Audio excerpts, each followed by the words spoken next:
Hi, my name is Rachel Farr, and I'm a research assistant professor at the University of Massachusetts Amherst, working in the Rudd Adoption Research Program in the Department of Psychology.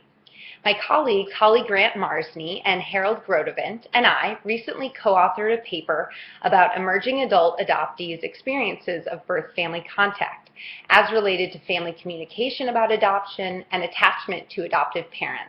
We're very excited that our work will be published in the journal Family Process.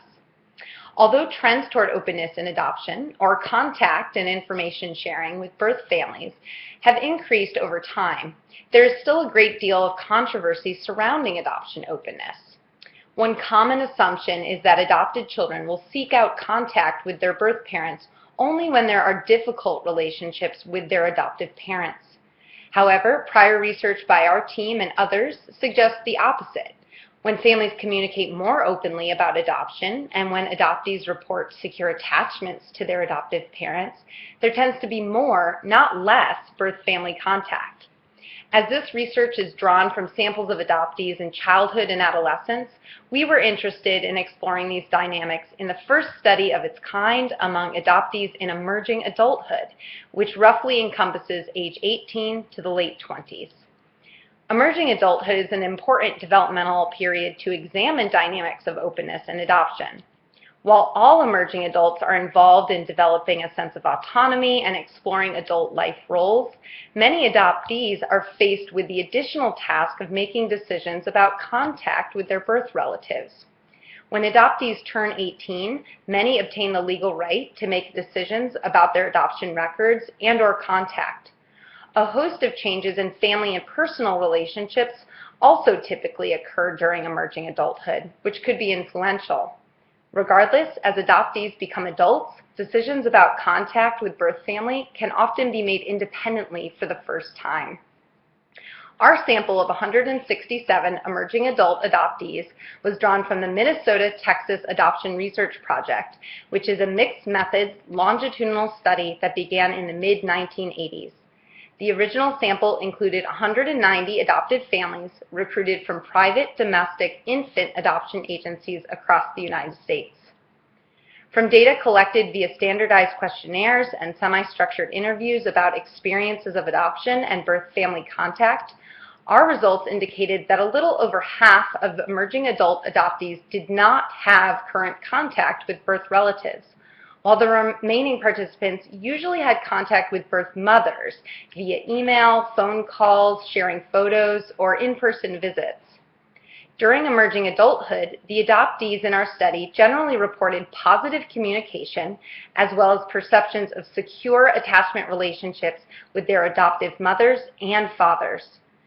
We learned that adoptees who communicated more openly with their adoptive parents about adoption actually had higher levels of satisfaction about their contact with birth parents, whatever that level of contact.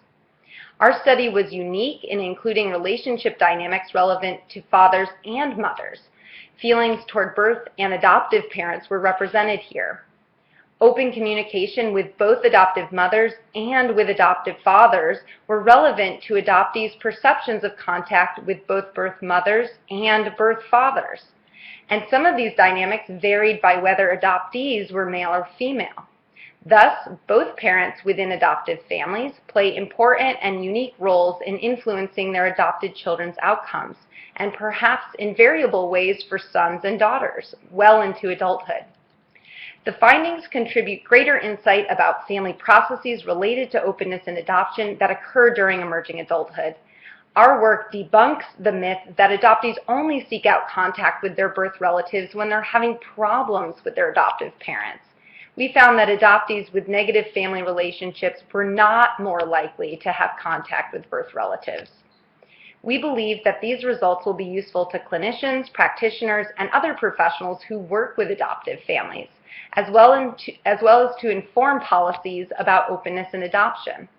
The results underline the experience of adoption as a lifelong process and not a static one-time event.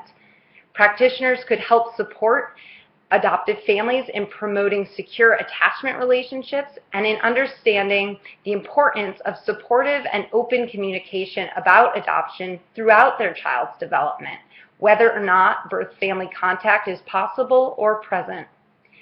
These results underscore the importance of open communication about adoption within families, not only during childhood, but well into adulthood.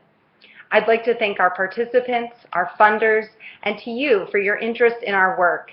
We welcome questions and feedback and hope you enjoy our paper.